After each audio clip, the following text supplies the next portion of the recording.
کے مسئلے کو اللہ تعالیٰ نے پورے قرآن میں بیان فرمایا کہ جو آتا ہے ہماری طرف سے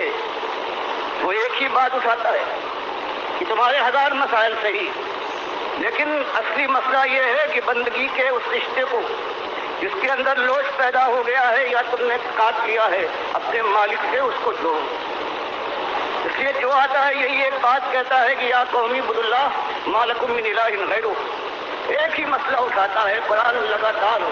پوری دعوتیں بیان فرماتا ہے کہ حضرت نوح سے لے کر جو بھی آیا ہے اس نے قوم کے سامنے یہی ایمان کا مسئلہ رکھا ہے کہ اللہ کے بندوں، پہلی چیز یہ ہے کہ اللہ تمہارا اکیلا مالک ہے، تم اس کے بندے ہو۔ ایمان کے قرار کے بعد تم اپنی جان اور مال کو بیچ چکے ہو اس کے ہاتھ جنت کے بدلے میں۔ اب اس کی مرضی کے مطابق تمہاری جان لگے گی، تمہارا مال خرچ ہوگا، تمہاری آرزویں اور تمنائیں ہیں اس کے اشاروں پر قربان ہو کے دکھا دیں گی۔ تب یہ آواز ہے ڈاکٹر مسعود الدین عثمانی رحمۃ اللہ علیہ کی، اور قرآن کی بنیادی دعوت پیش کر رہے ہیں کہ پورے قرآن کا ایک مسئلہ ہے، باقی سارا قرآن اور نبی علیہ السلام کی زندگی، صحابہ اکرام کی زندگیاں اسی ایک مسئلے کی تفسیر ہیں کہ اللہ کے علاوہ کوئی معبود نہیں۔ یا قوم عبد اللہ ما لکم من الہ غیرہ، ہر جگہ یہ صرف اتنی بات نہیں آئی کہ لوگوں اللہ کی بندگی کرو، بلکہ ساتھ اس کا یہ بھی حصہ ہے کہ ما لکم من الہ غیرہ،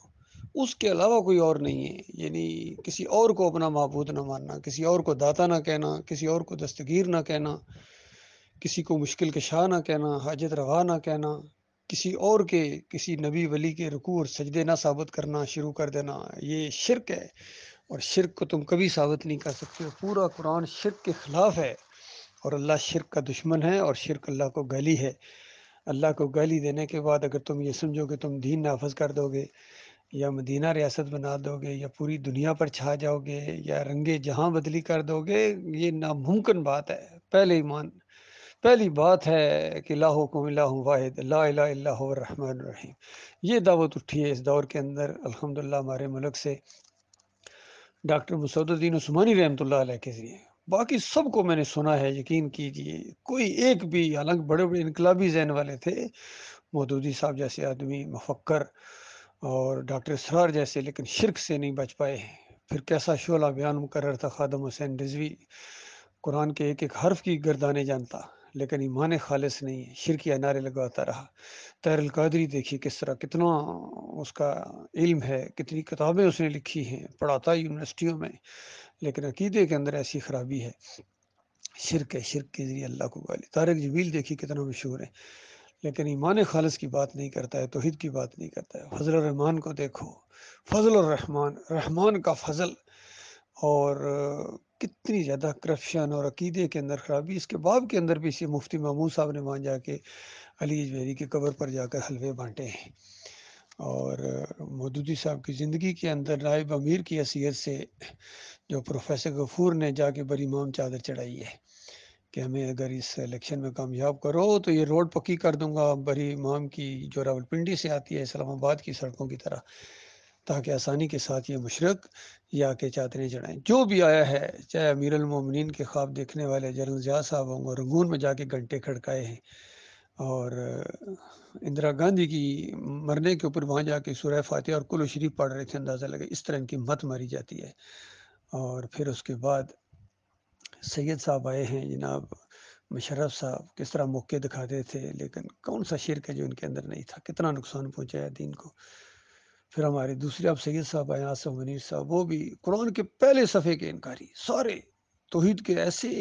لگتا ہے کہ ایک دوسرے کو نصیحت کرتے ہیں کہ دیکھ رہا ہوں ایمان عقیدے کی بات کو نہیں ماننا ہے۔ باقی عمران خان صاحب ہیں، وہ بھی دیکھیے مدینہ ریاست بنا دیں گے، جو کہتے ہیں سارے انبیاء انصاف کی دعوت لے کر اٹھے تھے، اور خود جا کے مزاروں کے سامنے سجدے کرتے ہیں، گن شکر اور امام زامن باندھتے ہیں، یا علی مدد کے پٹے باندھتے ہیں۔ اور جمہوریت کے اوپر تو سب کا اتفاق ہے، سراج الحق صاحب کہتے ہیں کہ جمہوریت میں ہماری بقا ہے، اور جماعت اسلامی ہو جتنی، کس طرح پہلے شروع میں ان کی دعوت کیا تھی، آہستہ آہستہ جمہوریت کے اس دلدل کے اندر پھنس گئے۔ حافظ سعید جیسا آدمی اسی کے اندر دلدل کے اندر جاوے کے پھنسا ہے، اور احسان الہی ظہیر جیسا آدمی، اس کا بیٹا بھی، سارے اسی شرکیہ نظام کی تقویت دے رہے ہیں۔ کوئی بادشاہت کو بچانے میں لگا ہوا ہے، کوئی گمت کا محافظ ہے، کوئی عرس اور میلے کرانے لگا ہوا ہے اور وہاں جا کے کیک کاٹتے ہیں، کوئی دلدل کے سامنے جھکا ہوا ہے، ہمارے علوی صاحب اور نقوی صاحب سورے ایک سے ایک شرک کرنے والا آتا ہے، چونکہ قوم مشرک ہے، قوم کو شرک کی تھپکی دیتے ہیں کہ میاں بالکل لگے رہو اللہ کے بندوں، لیکن اس کا انجام بہت خوفناک ہے، خوفناک انجام ہے جب تک ایمان خالص نہ اختیار کرو۔ لہٰذا اس پورے اندھیرے کے اندر صرف ایک شمع روشن ہے جو خالص توحید کی دعوت، رد شرک اور کفر بالطاغوت کی بنیاد کے اوپر اٹھی۔ اس پر غور کرو اللہ کے بندو۔ ڈاکٹر عثمانی رحمۃ اللہ علیہ کا لٹریچر ہر طرف پھیلا ہوا ہے، اور یوٹیوب کے اوپر بھی بے شمار ان کے آڈیوز ہیں، ہمارے چینل سے بھی بہت زیادہ اپلوڈ کیے جا رہے ہیں۔ اس پر غور کرو، یہ دعوت ہے اللہ کے بندو، یہ بات مانو گے تو دنیا میں بھی اللہ تعالیٰ عزت دے گا، اور آخرت میں جہنم کی آگ سے بچو گے۔ بصورتیں دیگر کوئی صورت نہیں ہے، جہنم منہ کھولے انتظار کر رہی ہے ایسے لوگوں کا، چاہے وہ نمازیں پڑھنے والے ہوں، روزے رکھنے والے ہوں، عمرہ اور حج کرنے والے ہوں، جو مرضی کر لو، جہاد کے نعرے لگائیں اور ایمان کے نعرے لگائیں، جب تک شرک کے ساتھ بدترین دشمنی نہیں ہوگی، شرک نہیں چھوڑو گے اور طاغوت کا کفر نہیں کرو گے، تمہارا کوئی عمل قابل قبول نہیں ہے۔ اللہ تعالیٰ غور و فکر کرنے کی توفیق عطا فرمائے۔